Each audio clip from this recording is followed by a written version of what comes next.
Bueno, bienvenidos y bienvenidas a esta nueva charla, conversación llamada abiertamente de el área de políticas abiertas y diplomacia científica cultural de nuestra facultad.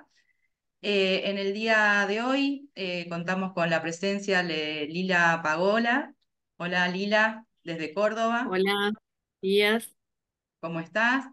Bueno, para hacerle una breve introducción y agradecerle muchísimo a Lila, Lila nos visita virtualmente desde Córdoba. Ella es coordinadora del campus virtual de la Universidad de Villa María de Córdoba y también es coordinadora de la Oficina de Tecnologías Educativas en la Universidad Nacional de Córdoba, ¿no? En la Facultad de Filosofía. ¿Lo dije bien?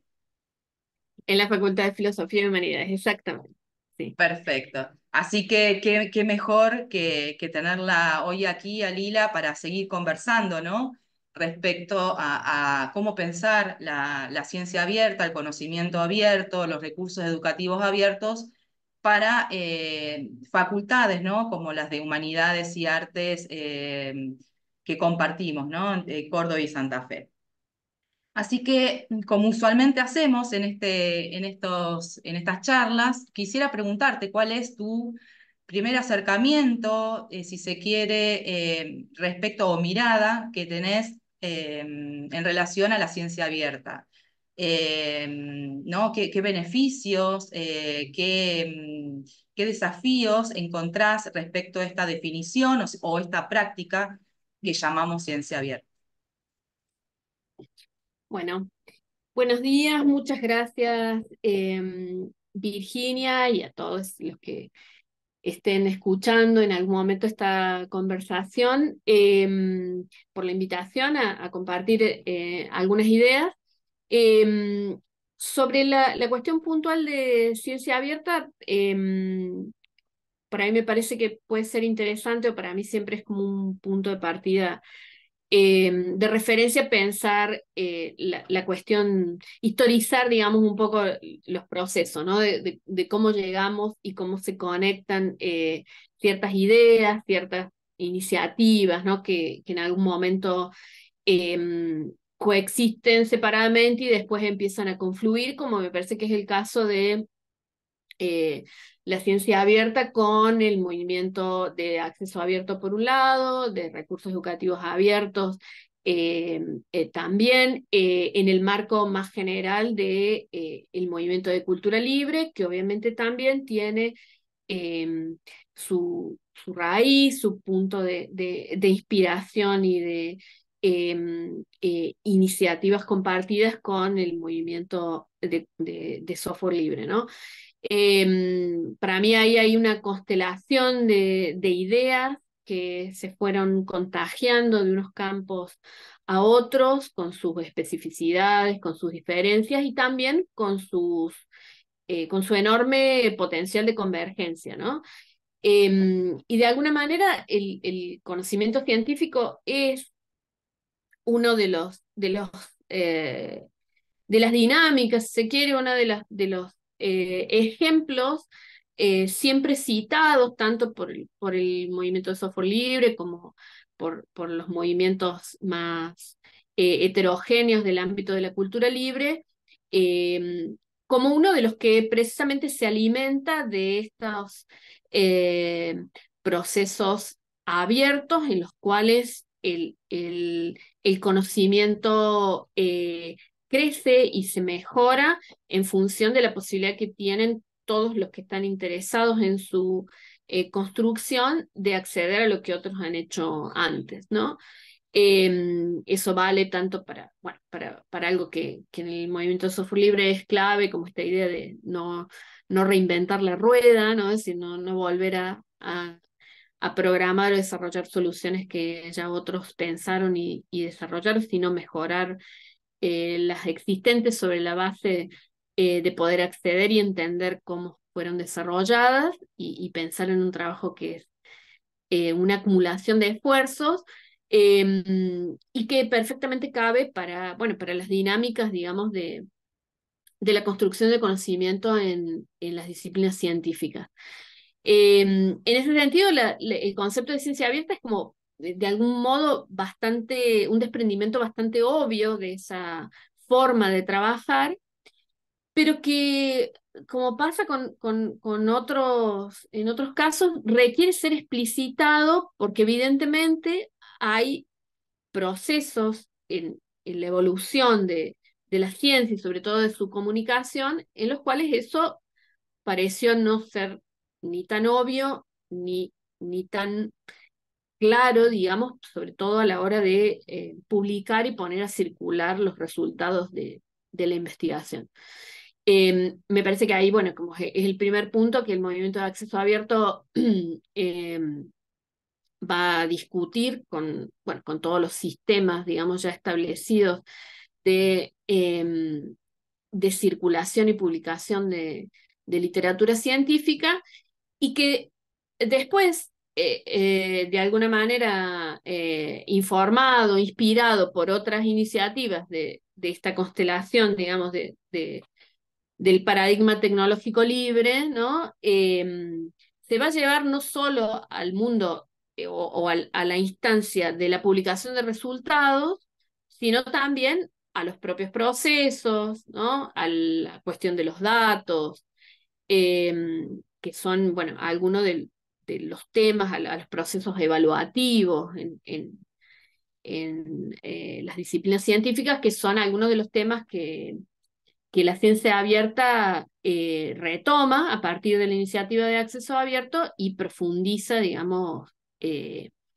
sobre, bueno, sobre un modelo que es que de alguna manera vuelve a esas ideas clave, digamos, de la manera en que se construye conocimiento en ciencia, ¿no? Y en esta construcción de conocimiento, tal como como la describías, ¿no? Eh, y la propia, la propia historia de América Latina, esa conjunción, digamos, de nuestros propios desafíos como territorio, ¿no? Como región, que ha aportado a este movimiento o este paradigma de la ciencia abierta. ¿Hay algo que se pueda rescatar? Es más, o sea, conocemos, se me viene a la mente, por ejemplo, bueno, que ahí compartimos lo del CILAC en el 2018, ¿no? Que esas construcciones también entre sociedad civil, esos diálogos que ya hay bastante, ¿no? Pero ¿qué otra particularidad vos evidenciás respecto a el posicionamiento que tiene América Latina respecto a estas cuestiones, ¿no? Respecto a los principios y respecto a las dimensiones de la ciencia abierta? ¿Resalta alguna cuestión más que otra? Tal vez la cuestión del acceso abierto, o hay tal vez a lo mejor más normativas. ¿Por dónde está aportando América Latina en este movimiento? Bueno, desde mi perspectiva y quizás interés también en las iniciativas que están vinculadas a, bueno, este amplio ecosistema, digamos, de la cultura libre, creo que las perspectivas desde Latinoamérica o en general, digamos, desde el sur global, eh, tienen que ver con justamente la discusión de algunas categorías hegemónicas que de algún modo la posibilidad de participar de estos movimientos globales habilita, digamos, para, bueno, darnos voz en ciertas discusiones y con ciertas problemáticas que tienen dinámicas y realidades y contextos de aplicación que en muchos casos son muy diferentes a aquellos de los cuales surgen estas iniciativas, ¿no? Porque ese es un fenómeno bien interesante. Todas las iniciativas de este ecosistema de cultura libre tienen su origen en el norte global, ¿no? En muchos casos a nosotros nos ha costado mucho entender esas diferencias, esos paralelismos, las discusiones que acá son muy difíciles de abrir o de sostener porque nuestras realidades son muy distintas, tenemos otras prioridades, tenemos otros problemas, tenemos otros marcos normativos en los cuales esas fricciones con las prácticas, con los discursos son, digamos, adoptan características muy diferentes a las que animaron las iniciativas originalmente, donde tienen origen, ¿sí?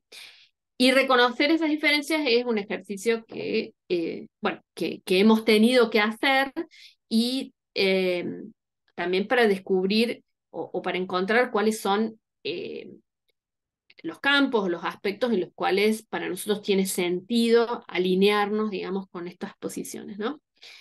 También hay una cuestión que tiene que ver con eh, las, el lugar de los idiomas, particularmente la hegemonía del inglés, no solo en la comunicación de las ciencias, sino en general en el acceso a todas aquellas eh, iniciativas que producen contenido de algún tipo que puede ser bueno, portado a otros idiomas en la medida que está abierto y no nos obliga necesariamente a bueno, manejar un idioma o manejarlo al nivel, digamos, eh, que nos permita, bueno, interactuar con un hablante nativo, ¿no? Esa ha sido siempre una discusión compleja y sostenida en casi todas las iniciativas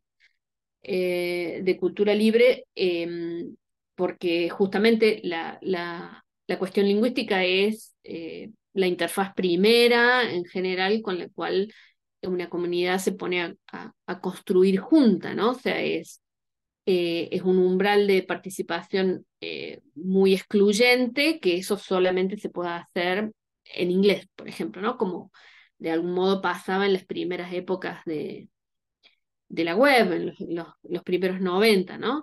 Eh, entonces, bueno, ese me parece que siempre ha sido un frente que particularmente en Latinoamérica hemos eh, discutido, me animo a decir que más que en Europa, por ejemplo, donde también la cuestión lingüística es claramente un desafío, pero quizás por su diversidad no han podido tener el tipo de bloque común que sí somos los latinoamericanos, ¿no? Con toda la diversidad que también tenemos, sobre todo del español al interior de Latinoamérica, ¿no? Pero bueno, ese creo que es un punto. La otra es, me parece, el aporte en general de la perspectiva de colonial sobre este fenómeno, ¿no? Empecé que ahí hay un cruce interdisciplinario muy interesante por el cual hay una perspectiva que se conecta, que no necesariamente está presente en quienes llevan adelante este tipo de iniciativas en otros contextos y en esos intercambios creo que todos aprendemos, ¿no? Es decir, hay reconocimiento de estas realidades diferentes, de pasados, digamos, de, eh, en los cuales la construcción de nuestros propios campos disciplinarios han estado profundamente influenciados bueno, por el ámbito europeo primero, estadounidense después, en muchos casos, y bueno, y cómo en determinado momento del siglo XX eso empieza a ser cuestionado, sobre todo desde las ciencias sociales. Me parece que en muchos casos hay una conexión bueno, fuerte, digamos, con esa perspectiva en muchas de las iniciativas de cultura libre que se sostienen desde Latinoamérica. Y donde no la hay, yo creo que ahí tenemos un campo de trabajo muy importante en esa convergencia de la que hablaba Ujú, primero, ¿no? claro. Bueno, ahí surgen también otras aristas que aún siguen siendo obstáculo en este debate también de colonial o cuando uno en América Latina empieza a hablar también de infraestructuras o metodologías mínimas, o sea, ¿qué sucede también con esas barreras, ¿no? Y con ese hacer o qué hacer para habilitar, digamos, estas prácticas diarias en una institución, pero también en la educación no formal, cuando hablamos de infraestructura. ¿De qué estamos hablando respecto a eso? Digo infraestructuras porque me resuena respecto a esta diferenciación también que tenemos con otras regiones para poder potenciar estas prácticas, ¿no? ¿Qué significa para vos infraestructuras y por dónde va hoy América Latina en ese sentido?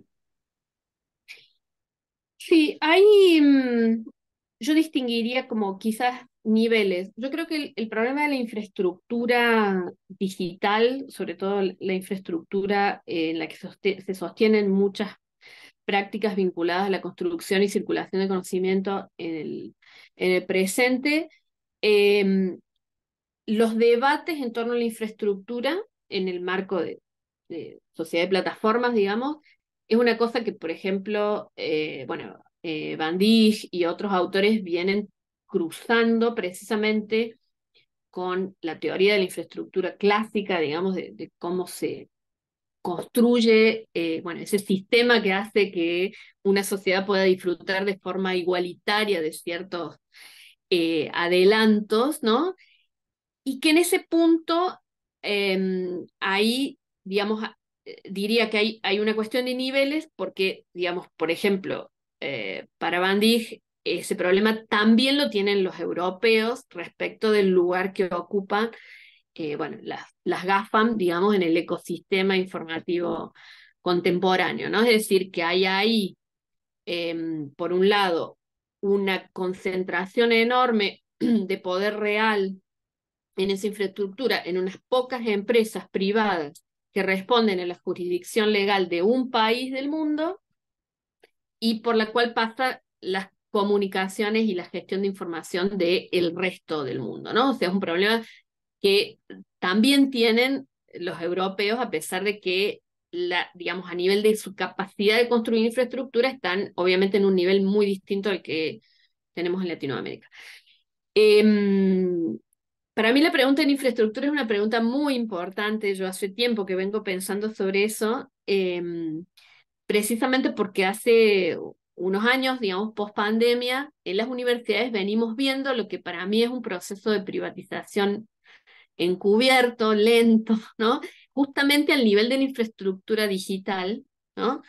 En la medida que vamos migrando muchas de las actividades académicas a sistemas digitales complejos sobre los cuales no tenemos ninguna infraestructura propia y mucho menos control, ¿no?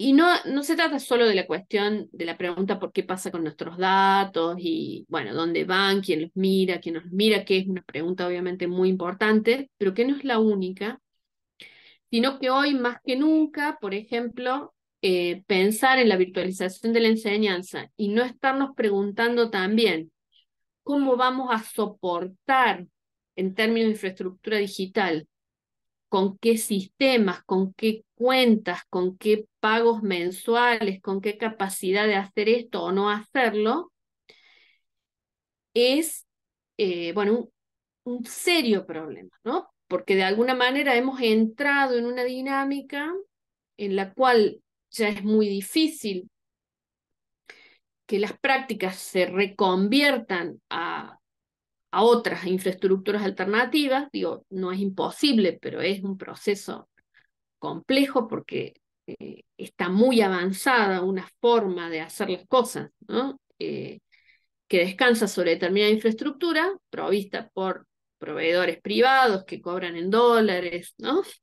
Y que cambian unilateralmente las condiciones de uso y acceso a esos servicios, y en el cual de alguna manera, bueno, hemos ido cediendo ese terreno, incluso en áreas en las cuales en las universidades nosotros teníamos soberanía.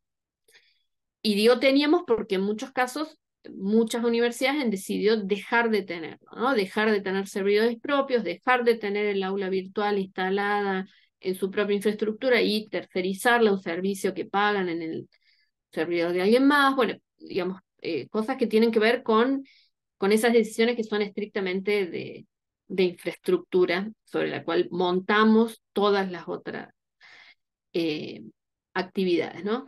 Y ahí obviamente hay una discusión que tiene que ver con estrictamente cuestiones de soberanía tecnológica, ¿no? Que son discusiones que difícilmente se pueden resolver a nivel de una institución, ni hablar individuos, sino que digamos, ya tienen una escala y una complejidad que requieren de pensamiento a nivel Estado, ¿no? O sea, de políticas de Estado, porque difícilmente una construcción de alternativas se puede hacer hoy por hoy a otro nivel. Y nombraste, no, sumamente interesante toda la, eh, cómo explicitaste, ¿no? Esta problemática, pero nombraste al principio también las GAFAM y me llevó necesariamente, y por tu recorrido también en el rol que llevas a cabo en ambas universidades, y lo que nos aqueja, digamos, en general, esta cuestión, digamos, en la relación con la emergencia de ciertas agendas también tecnológicas dentro del sistema científico, pero también con la inteligencia artificial, etcétera, todos esos nuevos desafíos que terminan siendo humanos, digamos, pero eh, ¿qué implican también estos debates respecto al derecho a la ciencia y a esta cuestión del acceso a la ciencia? ¿Cómo nos van afectando, llegado el caso que no pongamos la luz respecto a esas cuestiones? ¿Cómo afecta a ese derecho al acceso, pero también al beneficio de la ciencia pública como bien común y lógicamente en el tema que estamos hablando, ¿no? De la ciencia abierta?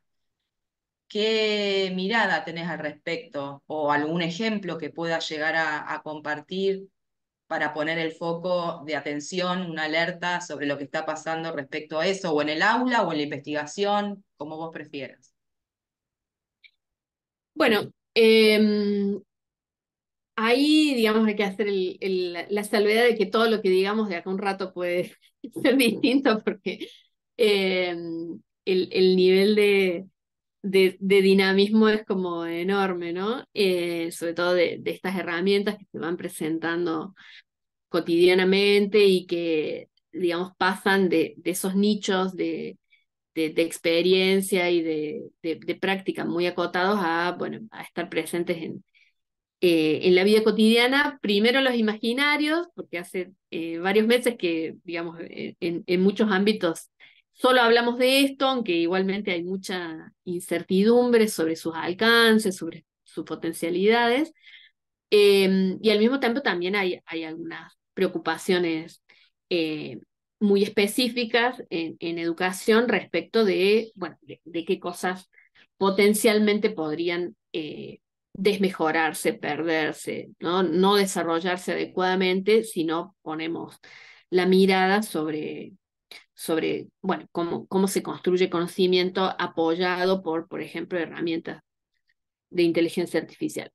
Yo creo que ahí, digamos, en las distintas disciplinas em, y de acuerdo a las distintas herramientas hay respuestas bastante diferentes, ¿no?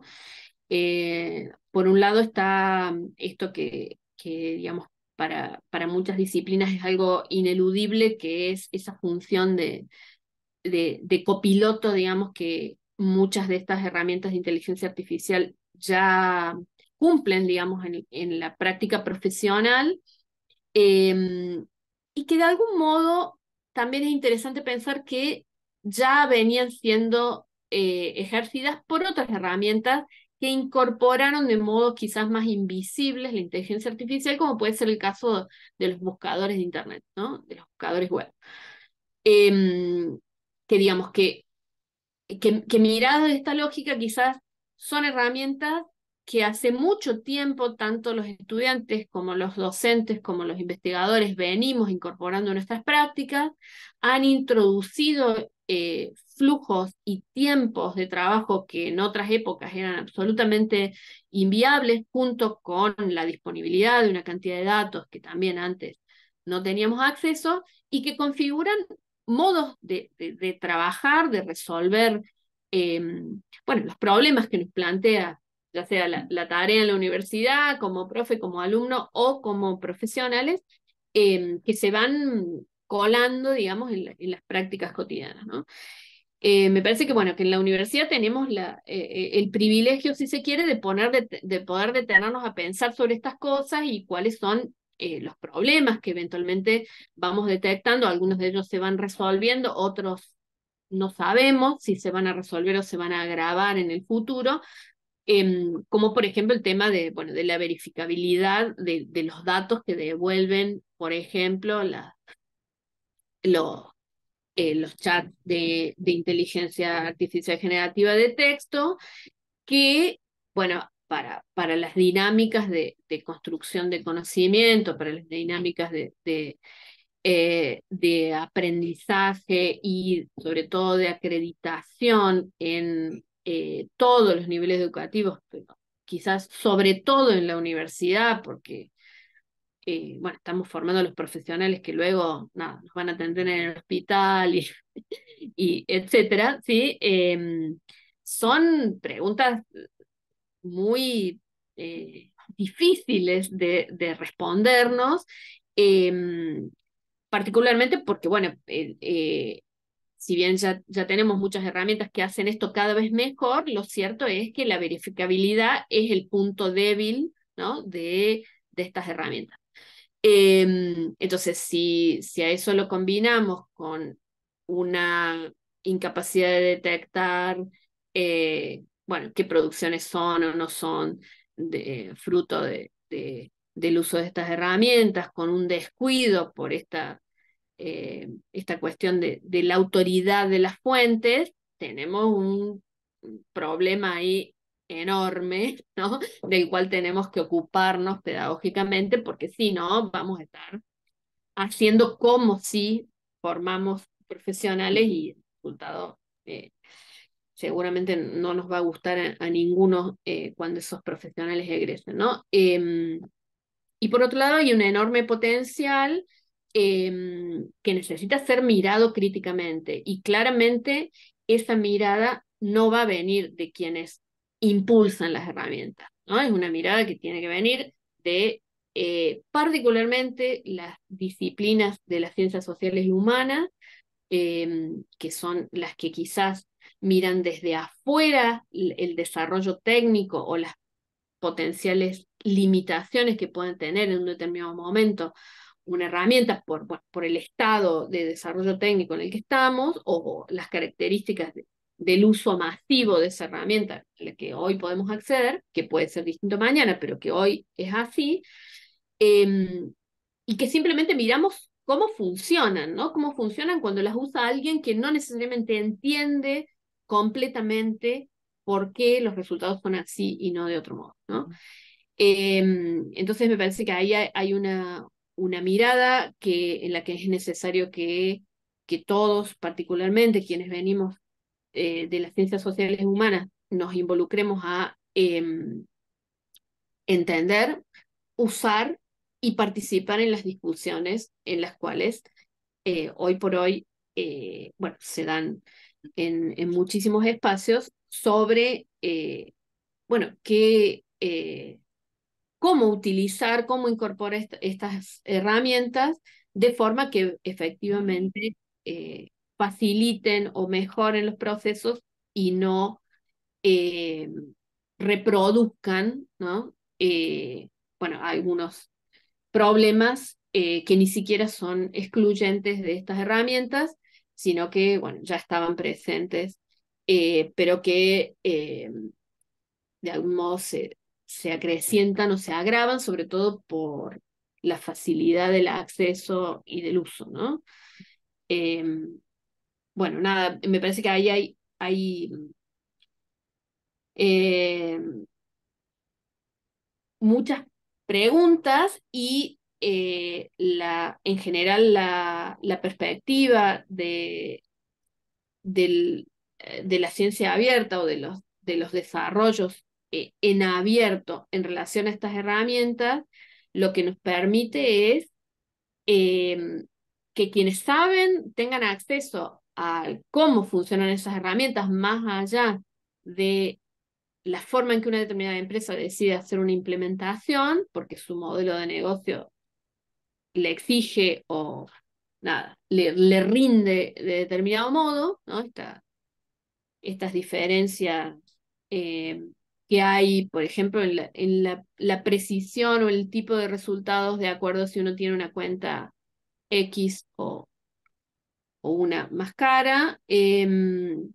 Y por otro lado, la posibilidad de participar en las discusiones públicas sobre cómo se desarrollan las herramientas, ¿no? Sí. Y que existan alternativas en las cuales haya otros principios que den cuenta de otras eh, creencias, ¿no? Que estén inscriptos en el diseño de esas herramientas.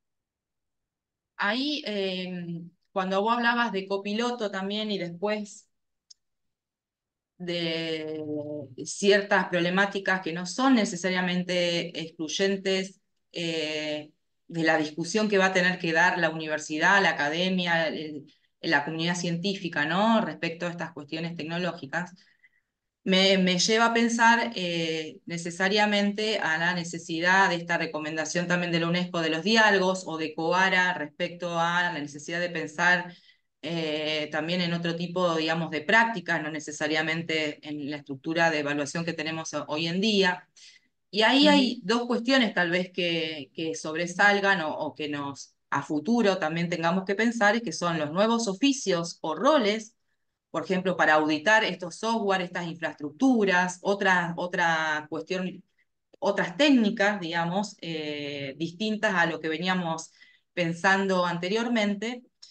Y por el otro lado, también esta búsqueda de comunidad, de socios que ya han pasado, han transitado y hayan entrado en discusión respecto a estas cuestiones en su propia área, ¿no? Las cooperativas tal vez que hay mucha en Argentina, las cooperativas, digamos, tecnológicas, que también tienen el espíritu del software libre, ¿no? Ya han empezado a conversar sobre estas cuestiones, o el sector, digamos, de los derechos de autor en el sector de los juegos, por ejemplo, en el sector cultural o de la economía del conocimiento, digamos, hablando Ujú. de la ley, ¿no?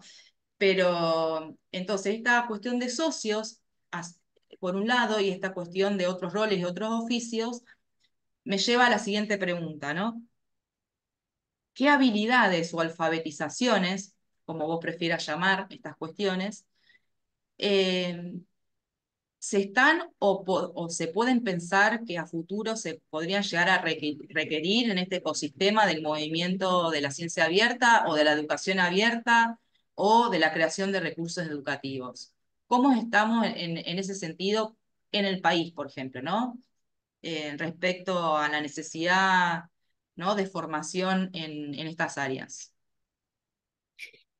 Bueno, ahí es grande la pregunta, pero me parece que hay algunas cuestiones que también hace tiempo se hablan en políticas educativas, se han materializado en algunos casos en políticas educativas y en líneas específicas, y en otros casos se han convertido en, por ejemplo, los núcleos de aprendizaje prioritario de la primaria, que en programación, robótica y cultura digital, que vienen implementándose muy lentamente y donde aparece justamente la dificultad en el avance muy rápido o esta introducción digamos, al currículum sin necesariamente profesionales que tengan la capacidad de adaptarse, eh, incluso a la aplicación de muchísimos contenidos de muy buena calidad que están producidos eh, por Fundación Sadowski, por ejemplo, en relación a ese tema, pero que, digamos, como ha pasado con muchas iniciativas, con muchas políticas educativas de capacitación docente, digamos, encuentran con digamos, cuerpo docente muy heterogéneo, donde algunos tienen la capacidad de tomar esos recursos y apropiárselos e innovar, y otros requieren otro tipo de acompañamiento más sostenido, ¿no?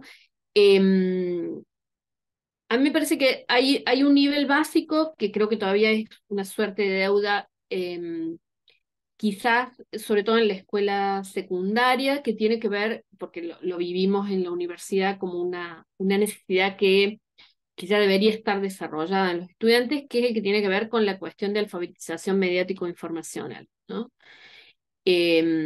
Sobre todo porque ese ya es un tipo de alfabetismo que es absolutamente básico en la vida cotidiana de cualquier ciudadano que tenga incluso la más básica de las conexiones en su vida, ¿no? Es decir, que tenga, no sé, acceso solo a un celular en el que toma internet por ahí de algún lado, ¿no? Em, Principalmente porque además está conectado con muchas iniciativas que tienen que ver con el gobierno electrónico, que tienen que ver, ni hablar, con las transformaciones en el mercado del trabajo, o sea, la empleabilidad de las personas, y que al mismo tiempo es son un conjunto de competencias que en la universidad nosotros necesitaríamos poder profundizar, particularmente en algunas disciplinas, pero me animaría a decir que en general. No, decía esto de la cuestión de la alfabetización mediático-informacional como básicamente ese conjunto de competencias que permiten eh, beneficiarse, al menos en términos de recepción, de poder acceder, ¿no? Y luego poder aspirar, digamos, o profundizar en otros tipos de, de apropiaciones a nivel de la producción de contenido también, pero que por lo menos permiten apropiarse de ese enorme acervo de información, de datos, de recursos que tenemos hoy disponible en Internet, cualquiera que tenga el conjunto básico de competencias que te permiten no solo, digamos,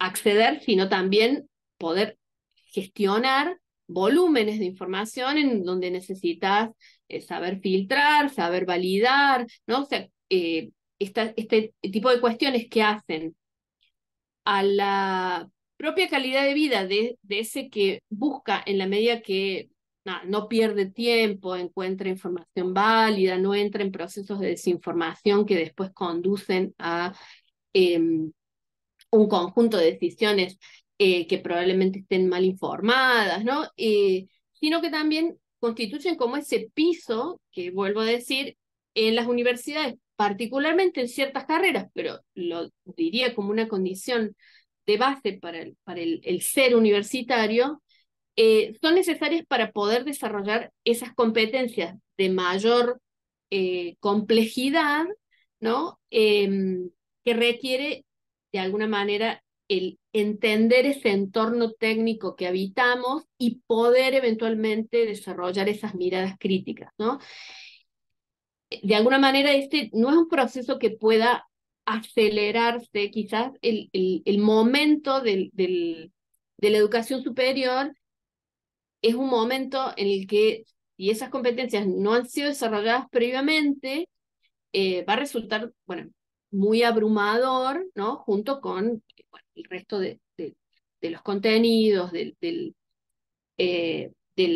las comprensiones, digamos, que tienen que desarrollar los estudiantes sobre su propia disciplina, eh, y que ahora, digamos, a esto que ya venía siendo así desde eh, bueno, la irrupción de la web en nuestra experiencia, filtrándose en nuestra experiencia, digamos, a la hora de requerir información sobre cualquier cosa, se le suma las herramientas de inteligencia artificial generativa, ¿no? Hay otro tipo de competencias que son en algún aspecto similares a las que requeríamos para la búsqueda y validación de información, pero distintas, ¿no?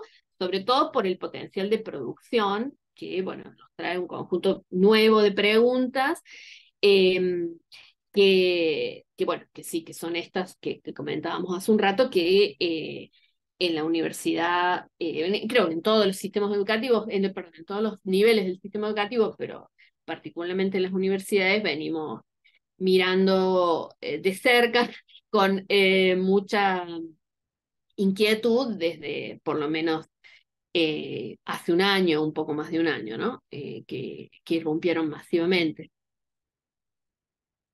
Sí, necesariamente ahí la palabrita que se asoma es eh, la desinformación o, bueno, otro tipo de cuestiones que se asemejan a la misma, y que tal vez en algunas otras regiones, por obligación, digamos, de las normativas europeas dentro de la educación digital, son cursos o seminarios obligatorios dentro de la universidad, y empezando también por la educación ya secundaria, ¿no?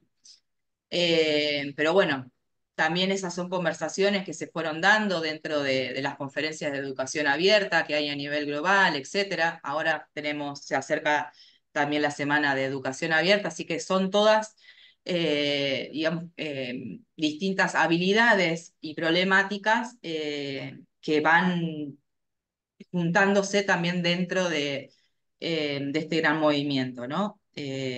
Por estos avances, también lo de la pandemia, o sea, vino a minar algunas otras cuestiones.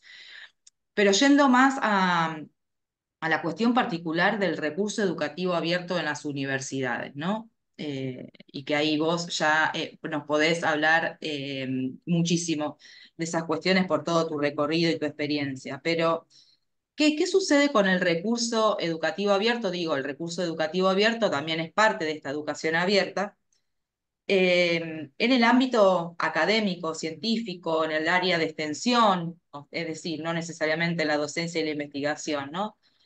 Si vos, ¿qué aspectos dirías que son importantes que debemos tener en cuenta en relación a qué te da o qué le da al docente y al investigador crear un recurso educativo abierto en su ámbito, digamos,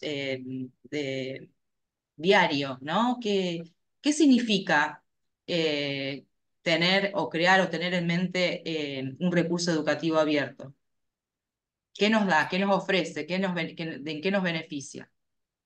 Eh, bueno, acá me parece que como en otros casos, quizás más sutilmente, pero en el de los recursos educativos abiertos me parece que es un poco más eh, obvio. Hay una diferencia que tiene que ver con el contexto en el cual bueno, se introducen estas ideas, digamos, y toman forma como movimientos, como iniciativas, ¿no? Como es el caso de los recursos educativos abiertos. A mí personalmente me ha pasado recorriendo los materiales de difusión y promoción de origen del movimiento de recursos educativos abiertos, algo parecido a lo que pasa con la discusión sobre derechos de autor en educación en Argentina, ¿no? Esa es una discusión bastante difícil de llevar adelante, porque lo cierto es que eh, el derecho a la educación en términos del acceso a los materiales educativos en Argentina, en la medida que la legislación es muy restrictiva, pero es tan restrictiva como desconocida e incumplida, ¿no? Es una discusión difícil de dar porque a nadie lo afecta en su práctica. Voy a traducir esto en ejemplo para la audiencia, ¿no? Para que, digamos, visualicemos claramente de qué estamos hablando. Eh, si las instituciones del sistema educativo público tienen en el interior de sus edificios una fotocopiadora en la cual se viola sistemáticamente la ley 1123 todos y cada uno de los días, con cada uno de los sujetos que enseñan y aprenden en esas instituciones, es definitivamente una discusión muy difícil de dar en términos conceptuales, porque es una discusión que no le interesa a nadie, fundamentalmente, ¿no? Es una discusión que, digamos, las limitaciones al derecho de autor que están en la ley no se dan en la práctica, porque en la práctica todos accedemos, bajo la forma de copias no autorizadas, ¿no?, a los materiales que necesitamos para estudiar. Si el día de mañana pasara, que no va a pasar, pero que alguien decidiera que la ley se cumpla, bueno, ahí sí tendríamos un enorme problema, ¿no? Y probablemente mucha gente se acordaría que existe el acceso abierto, los recursos educativos abiertos, como eh, bueno, ha sucedido en algunos momentos también con el software libre, cuando los controles, digamos, de la legalidad de las copias de software se ponían más estrictos, ¿no? Entonces, esta es una diferencia de contexto muy significativa entre los lugares donde originalmente surgen estos movimientos, en los que el acceso a los materiales o a materiales de calidad está fuertemente condicionado por las restricciones de derechos de autor, y el contexto en el cual nosotros nos incorporamos a esa discusión, ¿no? De alguna manera, a mí me parece que nuestro contexto es un contexto que nos permite focalizar de algún modo, si se quiere, en lo importante, ¿no? Voy a hacer el paralelismo con digamos, una respuesta que en general daban la gente del movimiento de software libre cuando hablaba, cuando la discusión por el software libre se giraba hacia la cuestión económica, que es justamente que lo gratis eh, es lo menos importante de esta propuesta, ¿no? O sea, eh, la apertura no pasa por la cuestión de la gratuidad, aunque la gratuidad y la legalidad sean algo que es necesario discutir y blanquear, decirlo eh, en términos de como parte del problema. Pero no es lo más importante, porque en realidad la propuesta de los recursos educativos abiertos nos permite pensar en la apertura de la práctica pedagógica más allá de nada, que sea legal o sea barato o gratuito, o sea, que digo, no deja de ser un aspecto que tiene implicancias éticas que deberíamos abordar en educación, no digo, porque esta escena que yo describí recién, ¿no?, que tenemos una ley que nadie conoce y nadie cumple y todo el mundo viola sistemáticamente, en términos, digamos, ciudadanos, es un problema grave, sobre todo que eso suceda dentro de las instituciones que forman ciudadanos que tienen que respetar una ley, ¿no? Eh, pero, digamos, más allá de esa discusión de fondo, la cuestión de la legalidad o la gratuidad no es el punto central. El punto central para mí tiene que ver con que la apertura lo que propone es un tipo de construcción en el recurso educativo, en este caso, el modelo, digamos, viene de otras iniciativas, como decíamos recién, en el cual uno abre para abrir una conversación pública también sobre el contenido, sobre lo que deja afuera, sobre los ejemplos, sobre, bueno, eh, las perspectivas, ¿no? Y que permiten que otros aprendan de la forma en que uno resuelve un problema, o que se inspiren, o que nos critiquen, que discutan, es decir, que abre un proceso que de otro modo queda, por ejemplo, confinado al espacio de un aula, de un grupo clase, o con suerte de una institución que comparte en su interior, cosa que no siempre sucede. En ese sentido, me parece que ahí hay muchísima riqueza y que justamente le da voz, ¿sí?,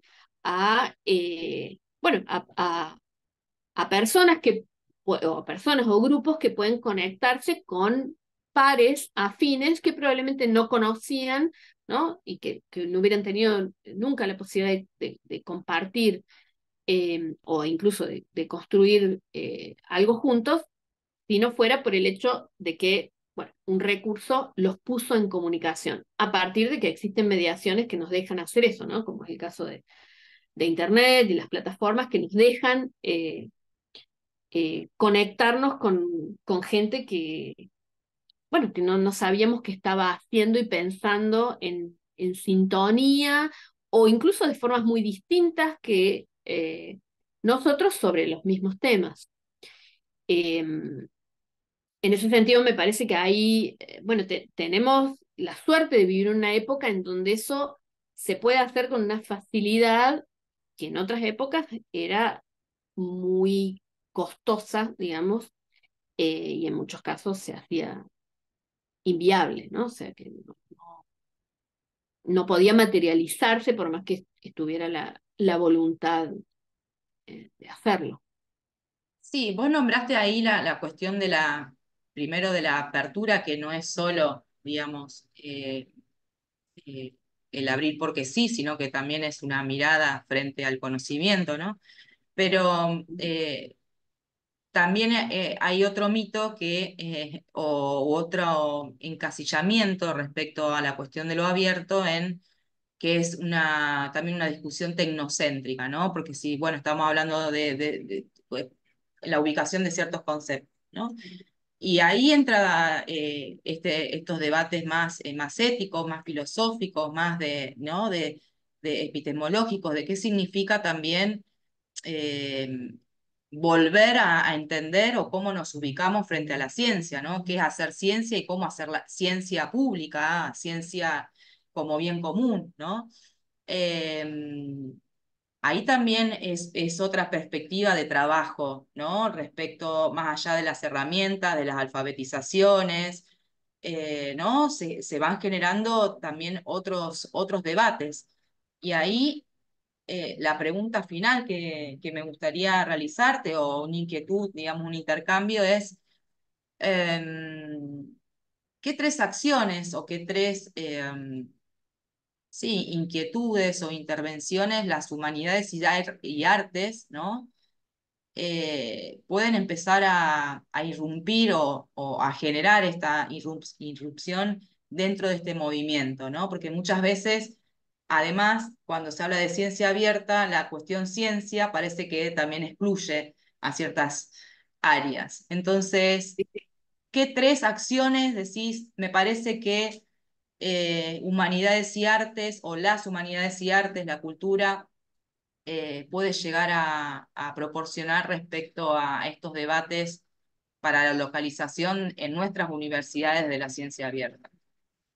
Un poquito largo nuevamente, pero se Sí, entendió, ¿no? sí, sí, creo que sí. Voy a retomar una cosa porque quizás la puedo articular con la respuesta, esta última, que dijiste hace un rato, que me parece que también es interesante para clarificar por lo menos una perspectiva de la que yo pienso algunas cosas. Yo no creo que sea posible separar la técnica de otros aspectos, ¿no? O sea, ni de los políticos, ni de los éticos, ni de los epistemológicos. O sea, eh, por más que uno pueda sentirse tentada a pensar que, digamos, hay una instrumentalidad que excede o que puede mantenerse por fuera de esos otros aspectos, yo prefiero pensar en términos, digamos, de artefactos sociotécnicos que tienen inscriptos, digamos, esos objetivos, dinámicas que exceden lo estrictamente técnico en su propio funcionamiento, ¿no?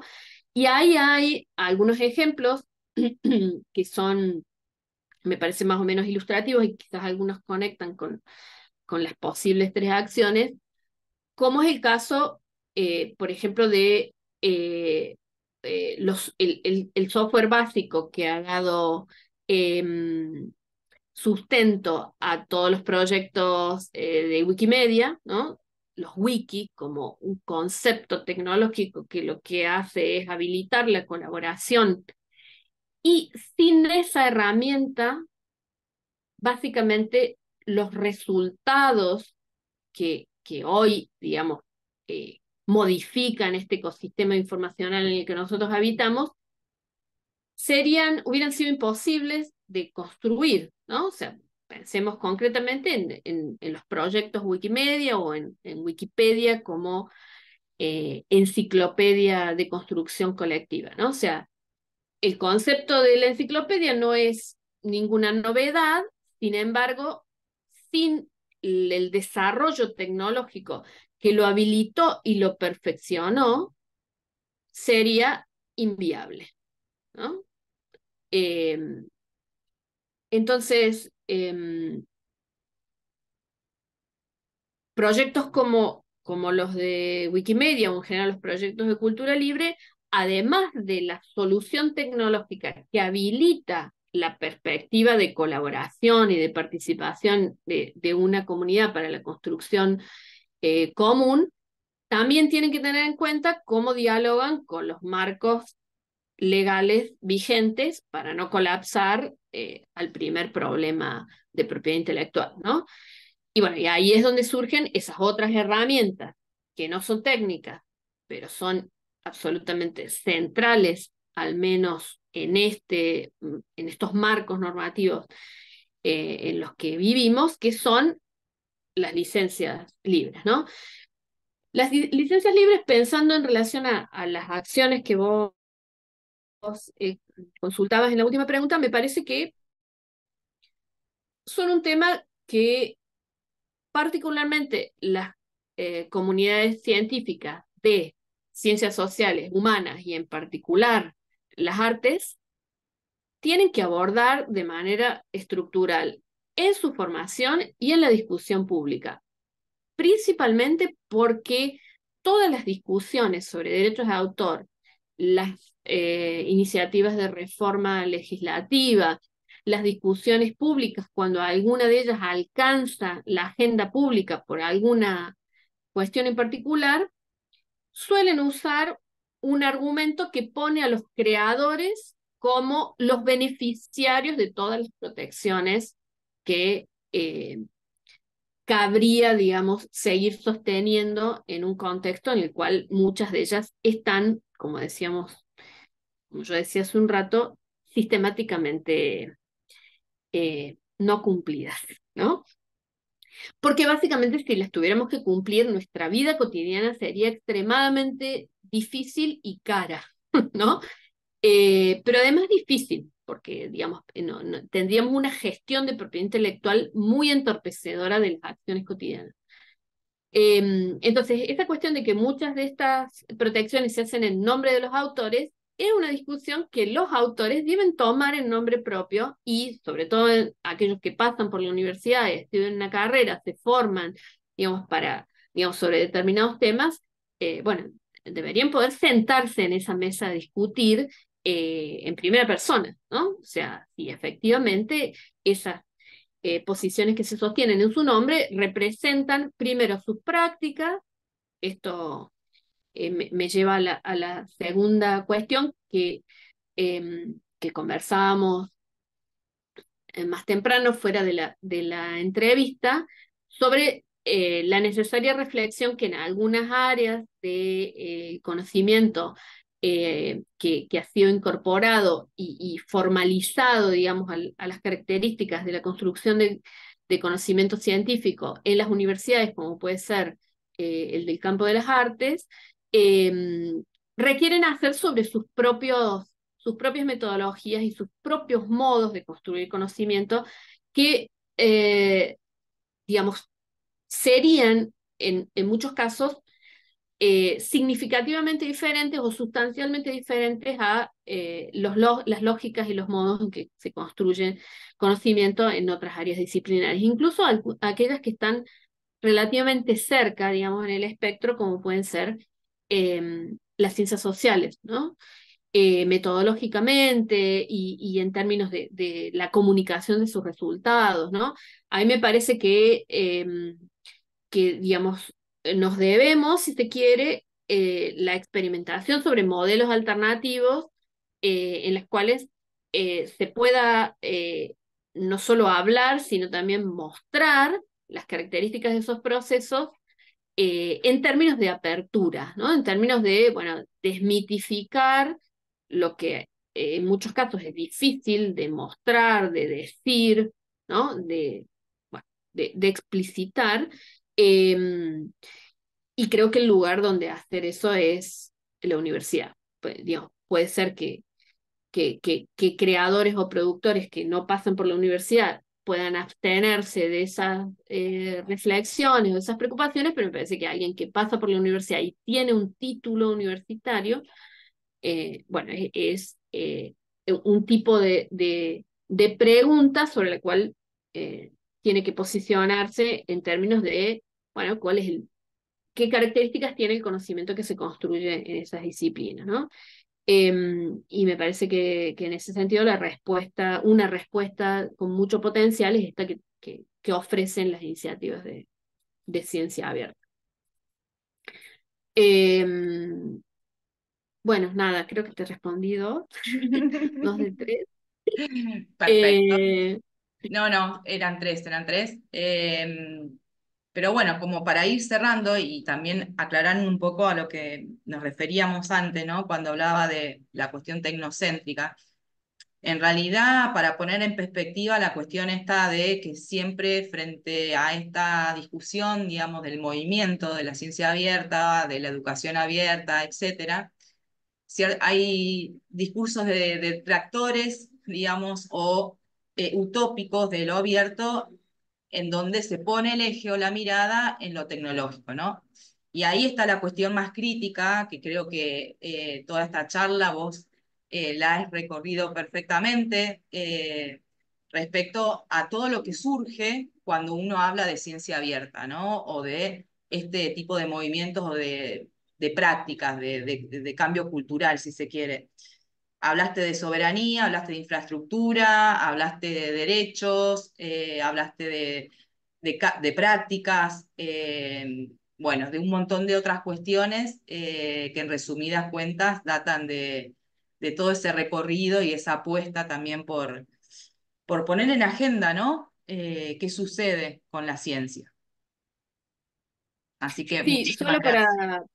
para comentar una sola cosa más en relación a eso, porque además también puede ser, digamos, desde el campo del diseño y del arte puede ser una cuestión que siempre aparece como una inquietud, sobre todo didáctica, ¿no? Sobre eh, cuánto tenemos que enseñar o cuánto deben saber los estudiantes sobre las características de esas mediaciones tecnológicas que hoy por hoy se incorporan en casi todas las prácticas eh, que llevan adelante nuestros estudiantes, en algunos casos porque la profesión tracciona en ese sentido, en otros casos porque, digamos, los estudiantes prefieren o están más familiarizados con determinadas herramientas y no con otras.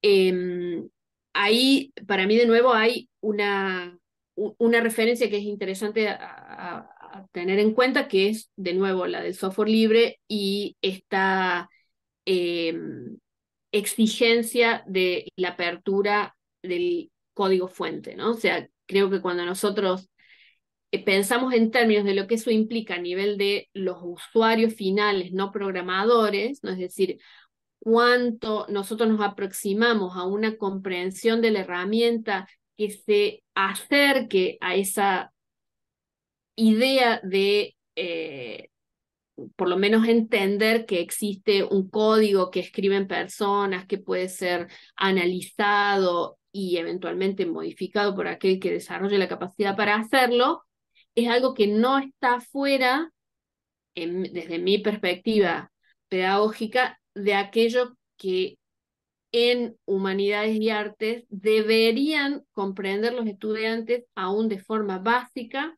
respecto de las herramientas con las cuales trabajan. Ujú. Y ahí es donde me parece que las herramientas de software libre nos dan una solución que no necesariamente es la solución de, bueno, enseñarles esto para que nada, en el futuro profesional renieguen siendo el único que usa esta herramienta, sino para tener un tipo de comprensión más amplia del universo tecnológico en el que les toca vivir, ¿no? Una perspectiva. Y que eso me parece que lo da la apertura de la herramienta, de su código, la comunidad que construye, la posibilidad de hacer una pregunta y que haya muchas respuestas. O sea, lidiar con esa complejidad que viene también de la apertura eh, y del evitar estos caminos conducidos, cerrados, que son más fáciles, son más rápidos, pero claramente nos están impidiendo, digamos, conocer la totalidad de ese escenario, ¿no?, que tenemos disponible en un determinado momento para operar, ¿no? Me parece que eso en la formación de todos los profesionales universitarios, pero sobre todo en los que producen obras autorales, bueno, debería ser algo que no resignemos, aun cuando genere a algún estudiante confundido o confundida en el camino. No, bueno, y ahí volvemos al principio, ¿no? En estas cuestiones de las alfabetizaciones que necesitamos, porque de última, si vos no conocés cómo funciona esa herramienta, no vas a saber cómo preguntarle, qué preguntarle, y vas a llegar a un resultado seguramente en tu investigación o en tu diseño X, algún acercamiento de ese objeto sumamente sesgado, porque no estás conociendo, ¿no? El Probablemente adentro. muy conducido por la propia herramienta, que te Exactamente, asiste en función de determinados resultados que supone son los que vos estás buscando o quiere inducirte a que, ¿no? Ahí, digamos, me parece que esa mirada crítica de la que hablábamos más temprano, tiene que estar operando permanentemente. O sea, alguien que conoce cuál es el modo de funcionamiento de la herramienta puede saber cuándo la herramienta lo está desviando de lo que era su objetivo, cómo hacer para volver, y si no, digo, si no existe esa, aunque sea esa intuición que deriva de la comprensión aún básica de cómo funciona algo, o incluso del ejercicio comparado de no usar una sola herramienta, sino varias, ¿no? Tener un panorama, una caja de herramientas diversa. Bueno, si uno no desarrolla ese tipo de aproximación a la tecnología, ¿no? Que es una aproximación en la cual no me quedo con lo dado, sino que, digamos, exploro, comparo, pregunto, busco información, entendiendo, digamos, en cada pregunta un poco más del sustrato tecnológico con el que interactúo, aun cuando yo no sea no tenga la capacidad ni de modificarlo, ni de entenderlo completamente, pero sí, digamos, una, una comprensión de fundamentos, ¿no? Que me parece que, vuelvo a decir, es lo que eh, los profes no deberíamos resignar en el diseño de la formación de nuestros estudiantes. viste en la clave, ¿no? No quedarse con lo dado, toda una discusión respecto al dato, la datificación también. Así que bueno, Lila, muchísimas gracias por tu tiempo, por todos estos saberes, estas experiencias que nos has compartido y bueno, seguramente Córdoba y Santa Fe seguirá en algún trabajo conjunto en estas cuestiones. Así que muchísimas gracias nuevamente. Bueno, muchísimas gracias a vos, estuvo muy buena la conversación y bueno, seguro que seguiremos colaborando en muchos de los temas que nos convocan conjuntamente. Muchas gracias.